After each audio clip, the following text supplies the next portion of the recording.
तो hello everyone, Shri vision में आपका फिर से स्वागत है। तो दोस्तों, आज के जो इस वीडियो में मैं छत्तीसगढ़ राज्य के अंतर्गत मानपुर मोहला अंबागढ़ चौकी जिले में अर्थात MMA जिले में आई विभिन्न भर्तियों के बारे में बात करने वाला हूं। तो इस वीडियो में हम देखने वाले हैं कि आखिर कौन कौन से पद होंगे, इसके लिए क्या क्या योग्यताएं निर्धारित की गई हैं और इसका एग्जाम पैटर्न कैसा होगा, आपको इसके लिए आवेदन कैसे करना होगा। इन सभी चीज़ों के बारे में जानकारी मैं आपको इस वीडियो में देने वाला हूं। तो अगर आप वीडियो पर नए हैं तो मैं फिर से कहूँगा कि पहले जाइए लाइक, शेयर एंड सब्सक्राइब कर लीजिए, तभी आने वाली वीडियोज़ की नोटिफिकेशन आपको मिल पाएंगी। तो बिना किसी देरी के बढ़ते हैं हमारे आज के वीडियो की ओर। हाँ तो दोस्तों, आप सामने स्क्रीन पर देख पा रहे होंगे ये ऑफिशियल पीडीएफ है मानपुर मोहला अंबागढ़ चौकी के ऑफिशियल साइट पे उपस्थित पीडीएफ। ठीक है, तो इसमें आप देख पा रहे होंगे कि ये जो भर्ती है ये महात्मा गांधी राष्ट्रीय ग्रामीण रोजगार गारंटी योजना अर्थात मनरेगा, ठीक है, जिसके बारे में आप भली भांति परिचित हैं। तो इस योजना के अंतर्गत आई हुई भर्ती है जो कि 17 दिसंबर 2024 के तहत आई हुई है। अब इस वीडियो में मैं बताने वाला हूं कि आपको इसका फॉर्म कैसे भरना है। तो देखिए दोस्तों, मोस्टली फॉर्म जो होते हैं वो ऑनलाइन माध्यम में होते हैं, लेकिन ये जो फॉर्म है ये ऑफलाइन मोड में होने वाला है और इसको आपको डाक या स्पीड पोस्ट के माध्यम से निर्धारित क्षेत्र में जमा करना है, जिसके बारे में संपूर्ण जानकारी मैं देने वाला हूँ। ठीक है, अब देखिए आपकी इसको भरने की जो अंतिम तिथि है वो 6 जनवरी 2025 तक ही है, मतलब ज़्यादा टाइम नहीं बचा है। इसलिए जैसे ये वीडियो खत्म होता है उसके बाद आपको सारे डॉक्यूमेंट्स रेडी कर लेने हैं और कल ही के कल इसे इस डाक या स्पीड पोस्ट के माध्यम से प्रेषित कर देना है। ठीक है, तो इस वीडियो को आपको थोड़ा भी स्किप नहीं करना है। मैं कोशिश करूंगा आपके सारे के सारे रूल्स और रेगुलेशन को क्विक माध्यम से यहाँ पर आपके सामने प्रस्तुत करूं। ठीक है, और इसकी जो ऑफिशियल पीडीएफ है मैं अपने टेलीग्राम चैनल श्री विजन में अपलोड कर दूंगा और टेलीग्राम चैनल का लिंक भी मैं अपने डिस्क्रिप्शन बॉक्स में दे दूंगा। आप वहां पर जाकर इसके ऑफिशियल पीडीएफ को देख सकते हैं ताकि आप ये यकीन कर पाएं कि ये जो भर्ती है ये ऑथेंटिक है और ऑफिशियल है। ठीक है, अब देखते हैं आगे। सीधे मैं बात करूं पदों के विवरण की, तो आप यहाँ पर देख सकते हैं। तो टोटल पदों की अगर मैं बात करूं तो 4 पोस्ट यहाँ पर होने वाले हैं, जिसमें से पहला पोस्ट है सहायक परियोजना अधिकारी का, फिर है समन्वयक तकनीकी का, कंप्यूटर प्रोग्रामर का और अंतिम है लेखापाल। इस प्रकार से हर क्षेत्र में केवल एक एक पोस्ट ही यहाँ पर आवंटित है। ठीक है, और इनकी पे लेवल आप देख सकते हैं। तो सहायक परियोजना अधिकारी, समन्वयक और कंप्यूटर प्रोग्रामर तीनों की सैलरी 15,600 से 39,100 के बीच में वेरी करेगी और ग्रेड पे वेतन आप देख सकते हैं 5,400 का और लेवल 12 का पोस्ट है, मतलब आपकी सैलरी अच्छी खासी होने वाली है। 35,000 प्लस ही आपकी सैलरी होगी यहाँ पर। ठीक है, और आप लेखापाल की देख सकते हैं तो 2400 ग्रेड पे के आधार पर 5,200 से 20,200 के बीच में आपकी सैलरी वेरी करेगी और लेवल 6 का जो है यहाँ पर जॉब है, जो कि अच्छा खासा पे स्केल यहाँ पर दिया जा रहा है। अब इसी में बता दूं कि ये जो भर्ती है ये संविदा भर्ती है, नियमित भर्ती नहीं है। अब देखिए, सभी लोगों के बीच में यही डाउट होता है कि संविदा भर्ती है तो क्या इसे कभी भी निकाला जा सकता है। तो दोस्तों, इसका आंसर होगा हाँ भी और नहीं भी, क्योंकि ये जो जॉब है ये वेरी करता है आपके जॉब की नीड के आधार पर। मतलब अगर प्रशासन को आपकी जरूरत है और आपका अच्छा काम लगता है, ठीक है, इसे मैं क्लियर करता हूँ, वेट। ठीक है, अगर प्रशासन को आपका जरूरत है और आपका अच्छा काम लगता है तो वो इसे नियमित रूप से आपकी जो है जॉब का टाइमिंग है, ड्यूरेशन, उसको बढ़ाते जाते हैं। अब लोगों को यही लगता है कि 1 साल की भर्ती के लिए हम इसके लिए अप्लाई क्यों करें। तो दोस्तों, यदि आप मेरे चैनल पे बने हैं और मेरी वीडियोस देख रहे हैं तो आप ये कंसीडर कर पा रहे होंगे कि जितने भी अभी भर्ती आ रही हैं जिनकी पे स्केल 50,000 से भी ज्यादा है, उन सभी में अनुभव मांगा गया है। मतलब कहीं ना कहीं अगर आप इस जॉब को पकड़ लेते हैं और 1 साल का अनुभव आप ले लेते हैं, दैट मीन्स आगे जब भी कोई भी भर्ती आएगी आपको प्रायोरिटाइज रखा जाएगा और जिसकी सैलरी भी अच्छी खासी होती है और जिसमें कोई भी एग्जाम नहीं लिया जाता। तो इसीलिए दोस्तों, आप ये मानकर मत चलिए कि ये संविदा भर्ती है तो हम नहीं डालेंगे।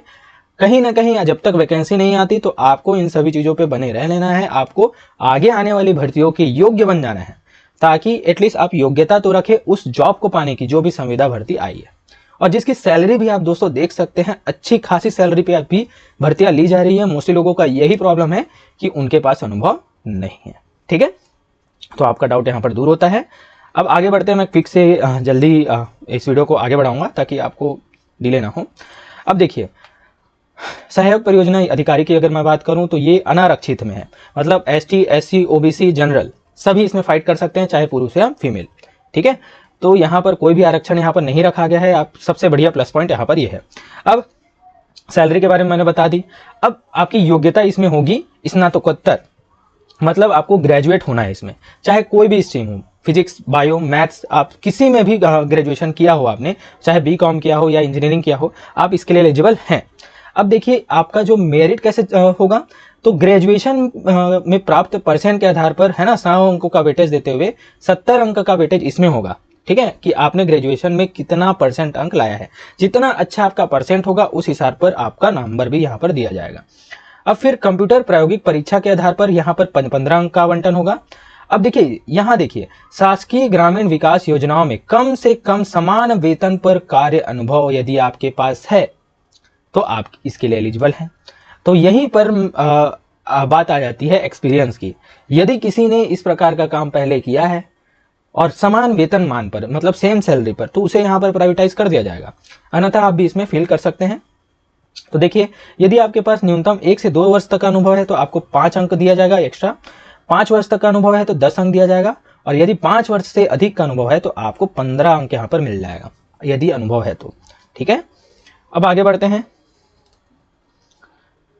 समन्वयक तकनीकी, तो इसमें भी अनारक्षित है, पहले ही बता दिया है मैंने। अब इसका जो आपको शैक्षणिक योग्यता मांगी गई है तो बी टेक, है ना, इंजीनियरिंग वालों के लिए बहुत ही अच्छा मौका है इसमें। ठीक है, और शैक्षणिक अर्हताओं का प्राथमिकता का क्रम अगर मैं बात करूं तो पीएचडी वाले लोग को प्राथमिकता दी जाएगी, उसके बाद आएंगे एमई एमटेक के, उसके बाद आएंगे बीई बीटेक। इस प्रकार से प्रायोरिटी की लिस्ट भी यहाँ पर दे दी गई है, जिसने पीएचडी किया है उसको प्रायोरिटी मिलने वाली है। ठीक है, अब इसमें भी सेम आप यहाँ पर देख पा रहे होंगे, सेम चयन प्रक्रिया की बात करूं तो इसमें भी आपने क्या बोला है, बीई बीटेक। तो जैसे आपने बीई बीटेक किया है तो उसमें आपका जितना भी परसेंट आया है उसके आधार पर आपको 77 अंक दिए जाएंगे, और कंप्यूटर प्रायोगिक परीक्षा में 15 अंक दिए जाएंगे।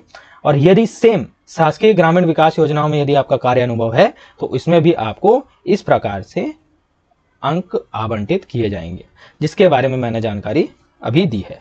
ठीक है, अब आगे बढ़ता हूं सीधे। अब आते हैं कंप्यूटर प्रोग्रामर की, इसमें भी अनारक्षित है ये पोस्ट, है ना।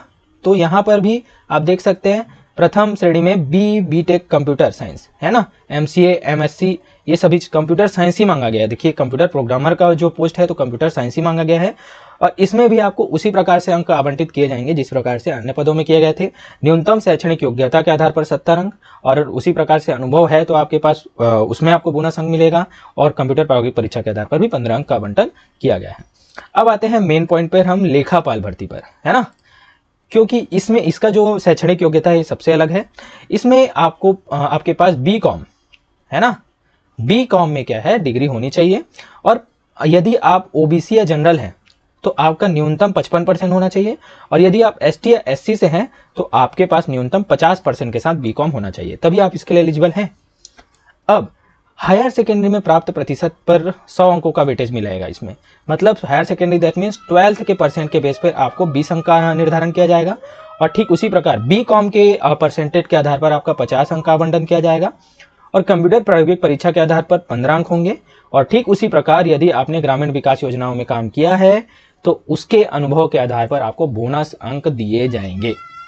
ठीक है, तो प्रायोरिटी दोस्तों इन प्रकार के जॉब में हमेशा और हमेशा अनुभव वालों की होती है, इसलिए मैंने बार बार कहा है कि आपको इन सभी चीजों में अप्लाई करना है और अपना एक्सपीरियंस यहाँ पर से बना लेना है, क्योंकि अब के टाइम में जितनी भी भर्तियां आ रही है सब अनुभव के आधार पर आ रही है। ठीक है, अब देखते हैं नियम और शर्तों के बारे में, है ना। तो यहाँ पर देखिए क्लियरली मेंशन किया गया है दोस्तों कि संविदा नियुक्ति की अवधि नियुक्ति दिनांक जिस टाइम से आपकी नियुक्ति हो रही है वहां से लेकर 28 फरवरी तक के लिए होगी।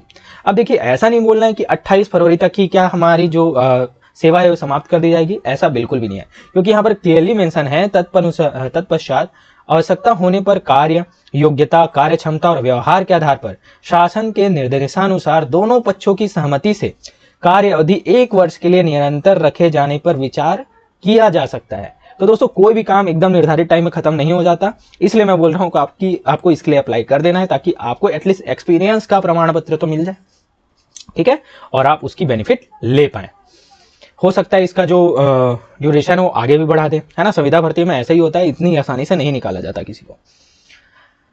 अब देखें, मैं मेन पॉइंट पे बताऊंगा और आपको इसको पीडीएफ को अच्छे से एनालिसिस करके इस फॉर्म को भर देना है। ठीक है, अब देखिए यहां पर ये 5वां पॉइंट को आपको नोटिस करना है।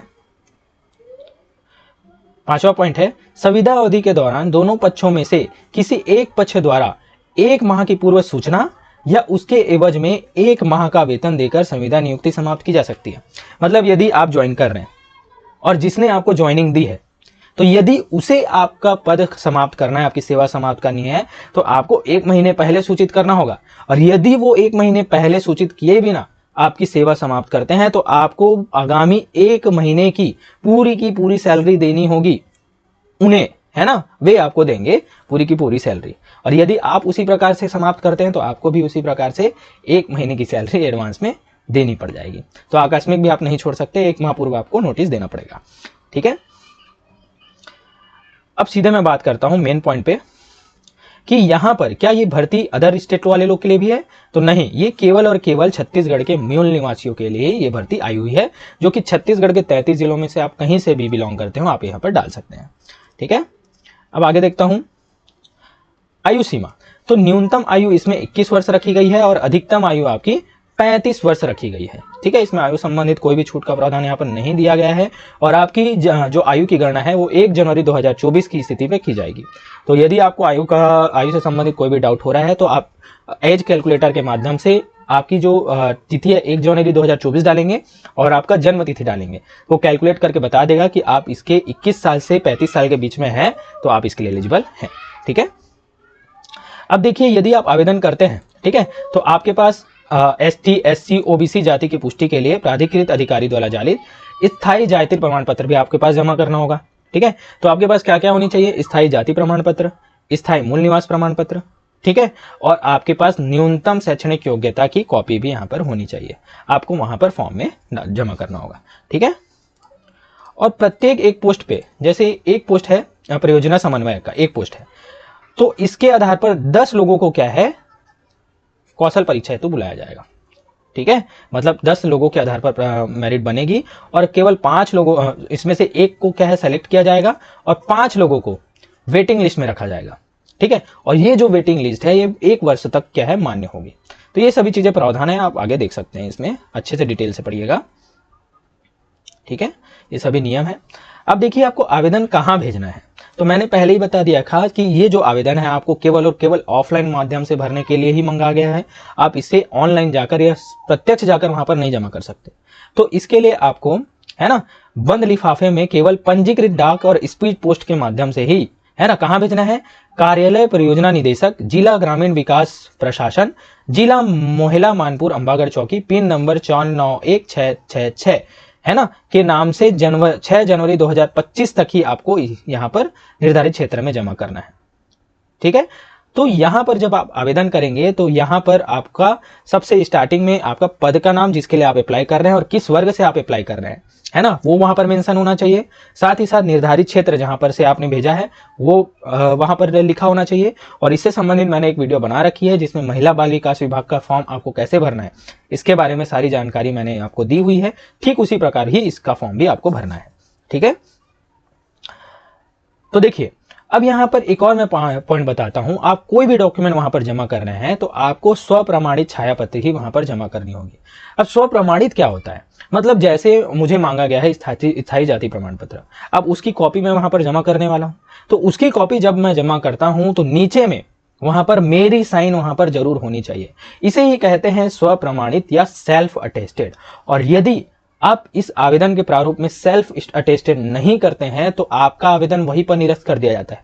तो आप ये देख सकते हैं कि इसकी इंपॉर्टेंस कितनी ज्यादा है। तो आपको जितने भी डॉक्यूमेंट्स आप जमा कर रहे हैं सब में आपको सेल्फ अटेस्टेड कर देना है। ठीक है,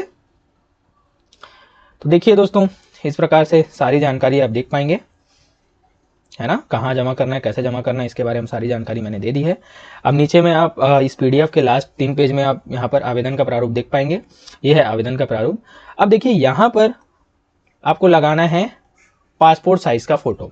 और हर वीडियो में मैं बताता हूँ कि यदि आप पासपोर्ट साइज का फोटो लगाते हैं तो आपका आधा साइन फोटो के ऊपर रहना चाहिए और आधा साइड जो है आवेदन के आधे भाग में होना चाहिए। ठीक है, तो फोटो से आपका साइन चालू होगा और जो आवेदन है वहां पर आपका जो है साइन खत्म होगा। ठीक है, तो आधा साइन आपका फोटो के ऊपर और आधा साइन आपका आवेदन में होना चाहिए। इन छोटी छोटी चीजों को आपको आवेदन करने के टाइम में ध्यान रखना है ताकि आपका आवेदन निरस्त ना हो। ठीक है, तो इसीलिए मैं बोल रहा हूं कि आपको ध्यानपूर्वक इस फॉर्म को भरना है। अगर आपको कोई भी डाउट होता है तो आप मेरे टेलीग्राम चैनल पर जुड़ सकते हैं, वहाँ पर कमेंट करके पूछ सकते हैं। मैं कोशिश करूँगा आपको सारी जानकारी या ज़्यादा से ज़्यादा सहायता आपको कर सकूँ। ठीक है, तो देख सकते हैं आप इसको, इस प्रारूप को भरना है जो कि ज़्यादा टफ नहीं है, शुद्ध हिंदी में लिखा गया है, आप आराम से समझ सकते हैं। देखिए यहाँ पर शैक्षणिक योग्यता आप मेंशन करना है ना, सभी चीज़ें आपको यहाँ पर मेंशन करना है। घोषणा पत्र है, और मैंने पहले ही बता दिया है कि जो भी आप डॉक्यूमेंट्स देंगे सब में आपका स्वप्रमाणित डॉक्यूमेंट्स ही होना चाहिए, अर्थात सेल्फ अटेस्टेड। जितने भी आप डॉक्यूमेंट्स दे रहे हैं सबके नीचे आपकी साइन जरूर होनी चाहिए। ठीक है, इसलिए मैं बार बार बता रहा हूं दोस्तों, आपको इन सभी चीज़ों पे ध्यान देना है। तो दोस्तों इस प्रकार से आज की मेरी वीडियो खत्म होती है, और मैंने कोशिश की है कि आपको ज़्यादा से ज़्यादा नॉलेज दे पाऊँ। और कुछ चीज़ें अगर छूट गई हैं, आपको समझ नहीं आ रही हैं, तो आप मेरे टेलीग्राम चैनल पर जाकर मुझे क्वेश्चन कर सकते हैं। मैं कोशिश करूँगा कि आपकी हेल्प कर पाऊँ। तो दोस्तों इसी प्रकार से मैं इस चैनल पे नई नई जॉब वैकेंसीज के अपडेट्स और नोटिफिकेशन लाते रहता हूँ, और कोशिश करता हूँ कि आपकी ज़्यादा से ज़्यादा हेल्प कर पाऊँ। तो दोस्तों आज के मेरे वीडियो पर बने रहने के लिए धन्यवाद। मिलते हैं इसी प्रकार के वीडियो के साथ अपने नेक्स्ट वीडियो में।